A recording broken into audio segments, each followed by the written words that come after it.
আসসালামু আলাইকুম। আশা করি সবাই ভালো আছেন। গত পরশুদিন গত পরশুদিন বা গতকালকে হবে, বুকা জুনাইদ এবং বিপি ইমরান এই দুইজন হবিগঞ্জে গিয়েছিল।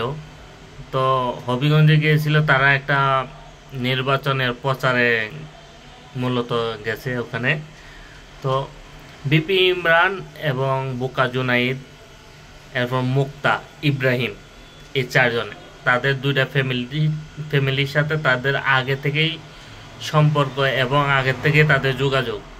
কিন্তু তাদের এটাই কিন্তু প্রথম, এই বুকা জুনাইদ এবং বিপি ইমরান তারা কিন্তু এই প্রথম আমাদের হবিগঞ্জে যায় এবং ইব্রাহিমের বাড়িতে প্রথম গেছে। তার আগে কিন্তু কখনো যায় নাই, এখনো হয়তো যাইতো না।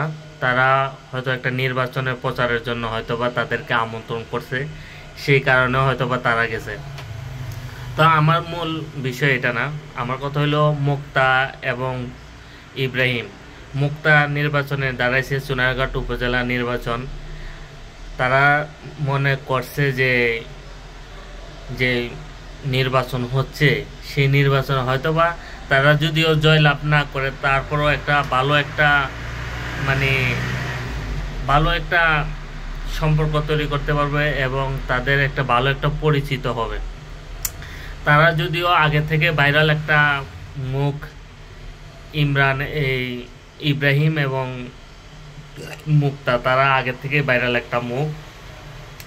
তারপর তারা চাইছে যে ব্যারিস্টার সুমন, সাইদুল হক সুমন, সে যেভাবে মানে এই অনলাইন জগৎকে কাজে লাগিয়ে সে যেভাবে মানে নির্বাচিত হয়েছে, তারও চাচ্ছে যে এইভাবে নির্বাচন করে সেও যদি একটা সফলতা পায়।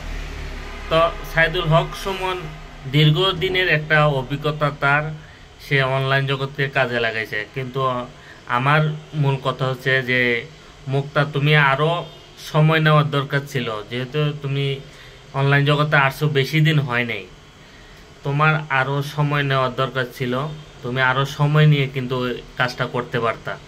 তো যাই হোক, যা হয় সব ভালোই হয়। তুমি আরও সামনে এগিয়ে যাও, সেই কামনাই রইল। আর যারা আগে থেকে মানে রাজনীতির সাথে সম্পৃক্ত, রাজনীতি করে বা রাজনীতি বুঝে, তাদের সাথে টক্কর দেওয়ার জন্য আগে থেকে এটার সাথে সংযোগ হওয়ার দরকার। আর আমার এত একটা নাই, তারপরও মানে যতটুকু আইডিয়া, যে আমার মনে হয় না হবে বলে। কারণ অনেক সিনিয়র নেতারা পড়ে আছে এটার পিছনে, যে তারা নির্বাচন করবে, তাদেরও একটা আশা থাকে, আকাঙ্ক্ষা থাকে, তারা নির্বাচন করবে। তো যতটুকুই সামনে এগিয়ে যেতে পারো, তোমার জন্য শুভকামনা রইল। চেষ্টা করে যাও, বাকিটা আল্লাহর ইচ্ছা। তো দোয়া রইল, ভালো থাকো, আল্লাহ হাফেজ।